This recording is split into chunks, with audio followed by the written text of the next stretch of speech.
back to my nail corner. I have that Mani Boss Mani on my left hand. I will put it up in the cards for you guys. If you missed that, make sure you hop on over and check it out. So these 3D printed items were sent over to me by Crystal Rose. They have a little pop-up shop on Etsy. I will put a link down below if you're interested in any of these items. But this cute snowman is a like dip overflow tray that's fitting. Those are 1/2 ounce Revel jars and a 2 ounce double dip jar. They fit really nicely. They have 4 little holders in the hat for swatch sticks and then a little hole in the side. So if you use one of those and your powders overflow, you just turn it over and shake it through the hole back into the jar. I haven't used those yet, so I just wanted to show you guys. And then this is a liquid holder. So I have that sitting on my desk right now, and whatever liquids I'm using at the time of my mani, I just pop in there from my like stock of liquids and have them handy, which I love. I think it's so cute and it feels so, I don't know, it just feels organized and clean. And that's also great to have your jars or your jars tilted like that, the bottles tilted, so when they get low the liquids are kind of tilted. This cute tray also has a hole in the corner and you could set your jar in it while you're doing your mani. One side has like notches that would fit a swatch perfectly, just like so. So if you're swatching and you want to lay them out to dry, however you want to do it, those are great. And then the other side has more rounded edges, and I was like, oh, this would work perfect for like my brushes when I'm doing an ombre or something like that. So multi-purpose, great little tray. Again, I will put the link for the Etsy shop down below.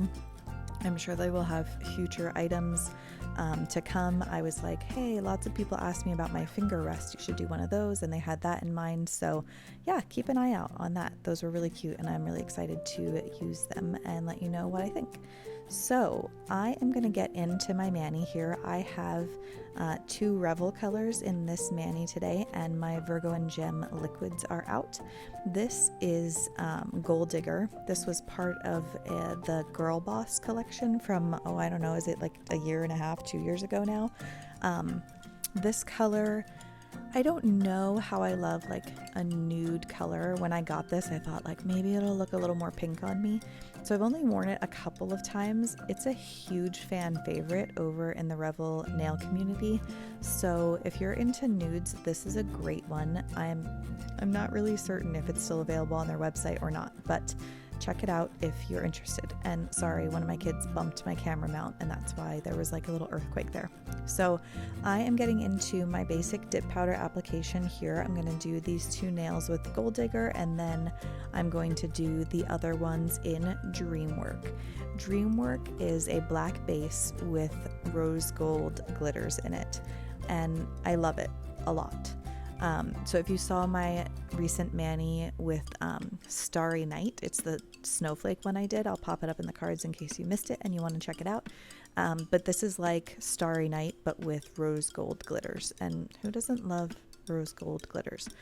It applies really nicely, and with the glitters mixed in with the black, I just find that it doesn't stain or anything. I don't know why that changes the consistency so much, but it just makes it really like perfect. So if you've had issues applying black, I recommend you try a black with a glitter mixed in because they're really easy application.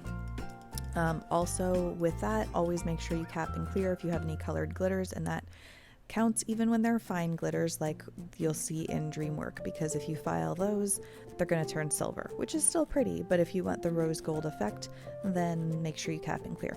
So after my basic application, I'm going to come back in and chat with you guys a little bit more. I had an inspo pic and I will try to pop it in here somewhere. And yeah, show you guys. My friend was going to get her nails done and she put like, I couldn't get this lid back on, by the way, and I realized that I had broken like a piece out of the top of the rim, and so that's why I couldn't get that back on. But anyway, you saw my struggle.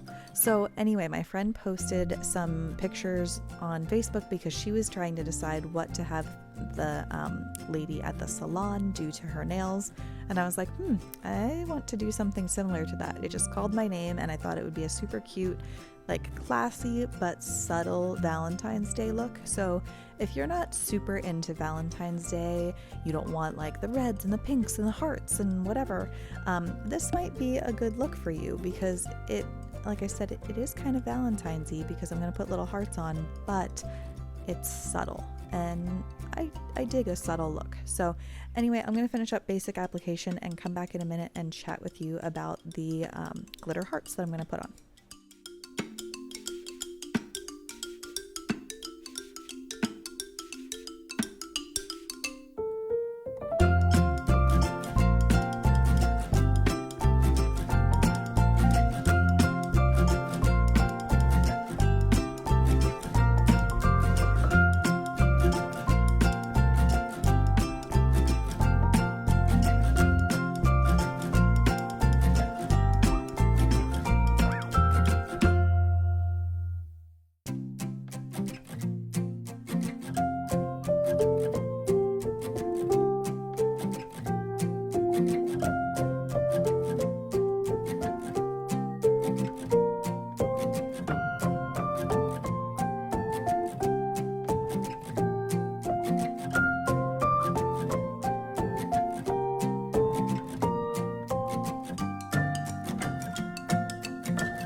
So I went ahead and capped those glitter nails in clear, but did not do my solids because I had these cute little hearts. They came with an order I placed like a year or so ago from Jude Nails It, which is just a small dip powder company on, I think I ordered them from her Etsy shop. If I can find the link, I will drop it in the description box below also. But these cute little hearts came and they had like red and pink and different things. But when I wore one last year, I noticed that the holographic ones shift to black because what I did is I put it on a black nail, and when it would shift, it would all but disappear. And then it was fun because it was, again, a subtle little Valentine's effect. So I decided those were the ones I was going to pull out and pop onto my nude colored nails. So the inspo pick I'm going to pop in right here, so you can see has little black dots near the cuticle line, and when I saw that, I thought, how cute would this be with little hearts for Valentine's Day. So that is what I did. I was torn on whether to go matte or glossy in the end of this, but I did go glossy. So yeah, I just picked those up with my little orange wood stick. I dipped it in like on the paper towel where I had wiped off my excess base, so it made the tip a little bit sticky, and then placed it on there. You could do this with a gel base if you wanted. I went with my dip base.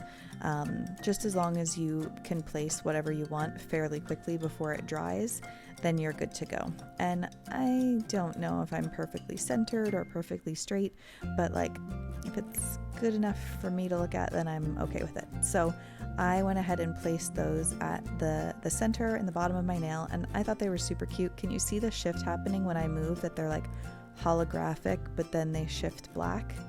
They were really, really hard to photograph, you guys, so sorry if my thumbnail and my Instagram picture, you can't tell what they are, but they were really hard to photograph under a ring light, and unfortunately here in the Pacific Northwest, I don't have much for sunshine or really daylight in general. Right now, it's like, I don't know, 45 degrees, and it's been raining all day, and it's just icky and gross, so there are no outdoor pictures for me for a while. But I placed those, let them dry in place a little bit, and then went ahead with a layer of base. I was applying it really carefully because I was scared that they were going to move, the glitters, but they were stuck. And then I did a really generous soak in that clear. So I let it sit for like a second before I pulled it out, did like another dip or whatever if I felt I needed to, because I wanted a really like a good layer of clear. I did not want to file into those. Fortunately, with like Virgo and Gem liquids or any other of my like thin bases, you know, like I really like the triple D liquids, my double dip liquids, all of those have such nice bases that I feel like I can get away with not having to do a lot of buffing and filing over the surface because it's just such a smooth application. So anyway, this is my double dip clear. It is $14.99 for 2 ounces over on the double dip website, and Kate25 will save you 25% off anything on the website anytime. That is an affiliate code, so I get a small commission off of that, and so I appreciate it every time you use it. But that is my favorite clear, and it is such a good deal that I just stock up on it. I have a jar that's separate for my glitters, which you saw me pull out earlier, and a jar that I keep pure for my solids. So I am just dusting off my excess clear powder, and then I'm going to activate these nails. I'm going to file and buff off camera today. Let me know what you guys think about filing and buffing. I've had a request for a like e-filing 101 type video. I don't know how good I'd be at that, but I can do that for you guys in the future and just tell you what my process is and what I kind of do. But yeah, if you like to see filing, I try to intersperse it, like do it for some videos and not for others. So it's, if you don't want to see it, it's, you get some without it. So let me know your thoughts, and I'll try to kind of keep doing that, mixing it up. Or maybe when I do include it, I'll try to remember to do the timestamps. I forget to do that a lot. In fact, I think I've only done it once or twice, but if I include the timestamps, then at least you can know when filing is coming and you can skip over it but not miss anything pertinent. So yeah, anyway, if you have an opinion on that, let me know. I'm open to suggestion. So I have already filed and buffed off camera, and I am applying my activator again. If you are unfamiliar with dip top coat, then you must be new here. So welcome and thanks for being here, and please consider subscribing because we would love to have you. And give this a thumbs up if you like this content because that helps me too. So applying activator after you file and buff is absolutely essential for dip top coat application. Your activator is what cures your top coat. So if you're familiar with gel products, a lamp is what, a UV or LED lamp is what cures your gel products. Well, activator is what cures your dip products. So the first layer of activator cured your base, which made your dip powder harden so you could file and buff it. And now this second coat of activator is what's going to cure your top coat. Top coat needs to be applied in 2 to 3 quick swipes to the nail.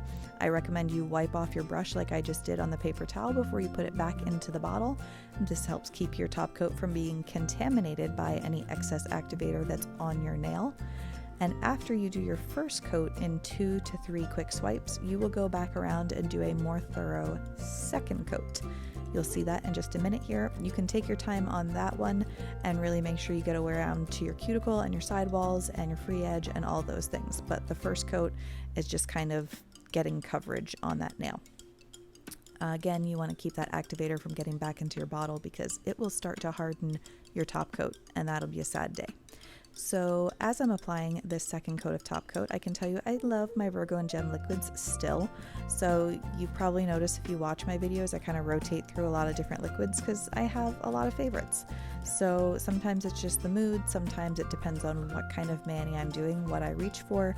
But if you haven't tried Virgo and Gem, I do highly recommend their liquids. They do sell separately on their website, which is nice because some dip top coats or whatever liquids that I love only come in a set of 3, and if you don't want all 3 liquids or you just want a new base, that can be a problem. So these do sell separately, and there's a discount code listed below for Virgo and Gem if you are interested. So make sure you check them out because they do a great job. As you can see, shiny, glossy, all the things, and their base is really, really nice and thin. So I have a builder gel overlay on my nails, so Virgo and Gem is really nice because my dip doesn't get real thick on top of already having an overlay on my nails. So keep those things in mind. How cute did the little heart glitters turn out? I really loved them, and I hope you guys did too. If you can't, I don't think like you could purchase them from the same company I got them from, but I'm pretty sure there are a lot of places like either on Etsy or Amazon that you can pick up different glitters. So consider that because they turned out really cute. So anyway, I'm going to finish up my mani as per usual with my Candi Skincare Cuticle Candy. If you don't have any, I highly recommend cuticle oil after any dip powder manicure. When you're filing and buffing and all this stuff, it can dry out your cuticles and make them irritated. So I recommend Cuticle Candy to keep them healthy and hydrated and happy. So there's a discount code below for 15% off if you are interested and in the market. She has a bunch of other products, lip balm and all those things. I love them all. So check them out, and thanks for being here today. I appreciate you, and I will see you guys in my next vid. Bye now.